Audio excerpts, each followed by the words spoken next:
പ്രിയപ്പെട്ടവരെ, നിങ്ങളൊക്കെ കണ്ടില്ലേ? ഞാൻ സിനിമയായിട്ട് ബന്ധപ്പെട്ട ആളും അതുമായിട്ട് യാതൊരു ബന്ധവുമില്ല. സമൂഹത്തിൽ നടക്കുന്ന ചില കാര്യങ്ങൾ പറയുന്നു എന്നേ ഉള്ളൂ. ഇപ്പോൾ നമ്മുടെ മഹാനടൻ പറഞ്ഞ കാര്യം എത്രയെത്ര വ്യക്തമാണ്, എത്രയെത്ര ശരിയാണ്.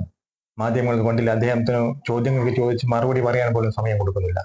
ഇത്തരത്തില് എന്തെങ്കിലും ഒരു കാര്യങ്ങളൊക്കെ വന്ന് അതിനെ പൊലിപ്പിച്ച് കാട്ടിക്കൊണ്ടും ഇല്ലാത്ത തെറ്റുകളില്ല എന്നും പറയുന്നത് ഏറ്റവും ശരിയൊക്കെ ഉണ്ടായിരിക്കും. പക്ഷെ ഞങ്ങളാണ് ഇതിന്റെയൊക്കെ അന്തിമ നിർണേതാക്കൾ എന്ന രീതിയിൽ മാധ്യമങ്ങൾ തന്നെ അങ്ങ് തീരുമാനിക്കുകയാണ് ഇന്നേ വരെയാണ് പ്രതി എന്നൊക്കെ. ഈ രീതിയിൽ മറ്റുള്ള ജീവിതത്തെ കരിവാരി തേക്കുന്നതിൽ യാതൊരുവിധ മടിയുമില്ലാതെയാണ് നമുക്ക് കാലങ്ങളെ കണ്ടുകൊണ്ടിരിക്കുന്നത്. അതിനുശേഷം അവർ നിരവധിയായാലും അതും റിപ്പോർട്ട് ചെയ്യുന്നില്ല. അവരെന്തായാലും പിന്നെ ഇതിന്റെ പ്രശ്നമല്ല. ഞങ്ങളുടെ മാധ്യമങ്ങൾക്ക് റേറ്റിംഗ് കൂട്ടാൻ വേണ്ടി മറ്റുള്ള ജീവിതത്തിന്റെ കുട്ടിച്ചോറാക്കിക്കൊണ്ടിരിക്കുന്ന ഇത്തരം മാധ്യമ പീഡനമാണ് ആദ്യം നിർത്തേണ്ടത് എന്നാണ് എനിക്ക് പറയാനുള്ളത്. അതൊക്കെ കോടതിയും കാര്യങ്ങൾ തീരുമാനിക്കും. അതിനു മുന്നേ തന്നെ ഇവിടെ ഇരക്ക് പേര് പറയാൻ പാടില്ല, അവരെ കാണിക്കാൻ പാടില്ല. ആരോപണ വിധേയൻ അദ്ദേഹം തെറ്റുകാരനാണോ അല്ലയോ എന്ന് തെളിയിച്ചിട്ടുണ്ടാവില്ല.